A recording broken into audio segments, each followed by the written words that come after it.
Assalamualaikum warahmatullahi wabarakatuh. My name is Naili Fuada, NIM 2518017, jurusan Tadris Bahasa Inggris.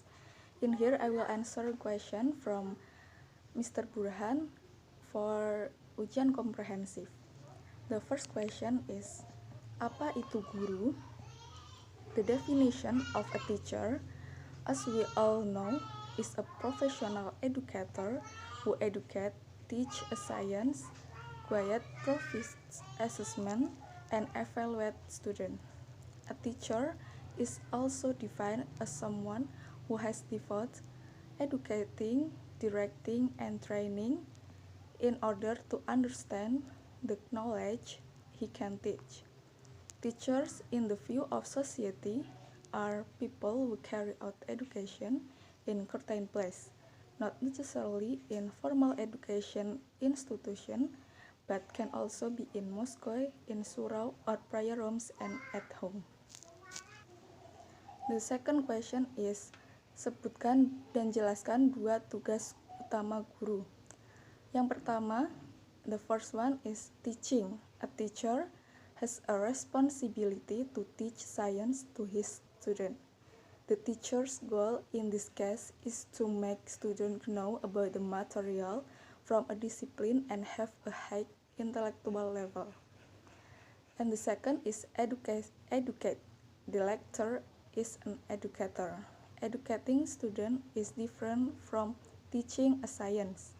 The activity of educating student has the aim of changing student behavior from the better so that they can have good character according to the norms and values and apply in society. Then the third question is, apa itu RPP? Jelaskan fungsi dan juga isi dari RPP. RPP or lesson plan is a teacher guide in teaching in the classroom.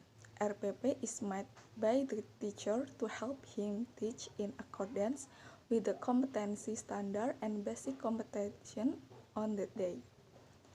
And the function of RPP or lesson plan is, benefit of organized RPP or lesson plan is easier delivery of the material, determining targets and objectives, seeing student learning success, developing learning, describing tips of activities, and determining learning resource.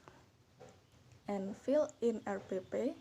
RPP includes some competency standard, competencies, subject learning, material, learning activity, competency time educator, indicator, allocation, and learning resource.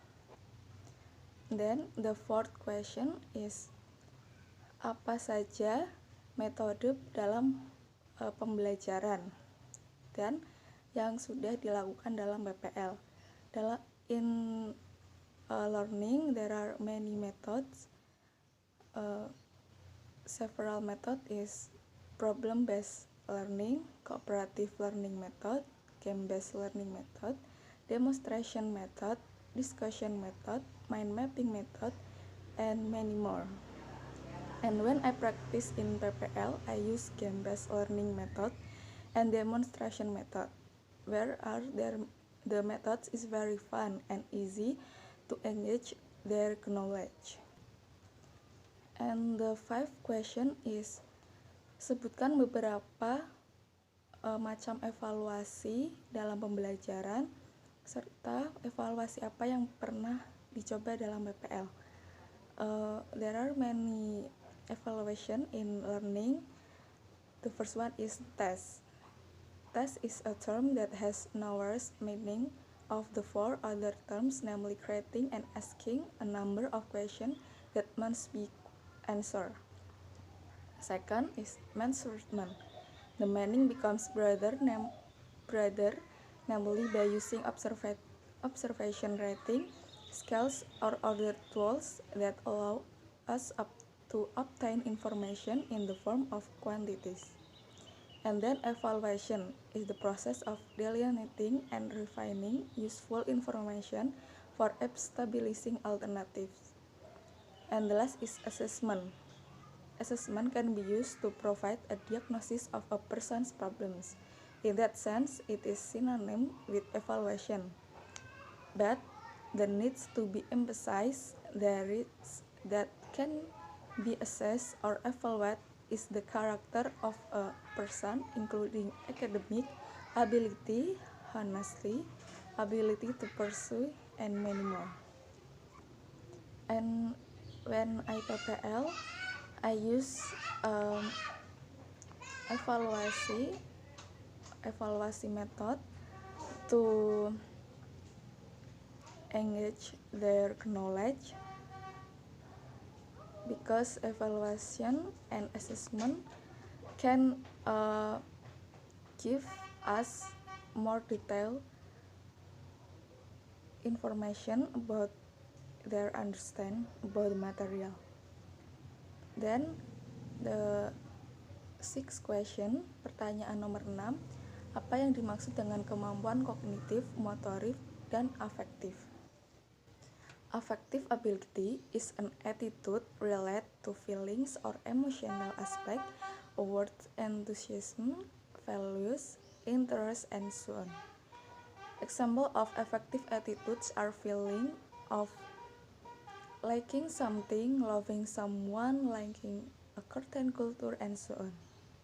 Then, cognitive ability is an ability processed by individual where this ability is related to all forms of mental or brain activity.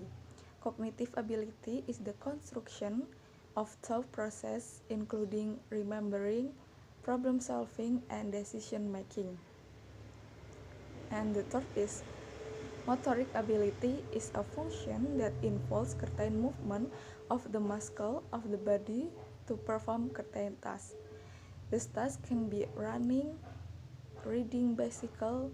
To perform this skill, the body, nervous system, muscle, and brain must work together.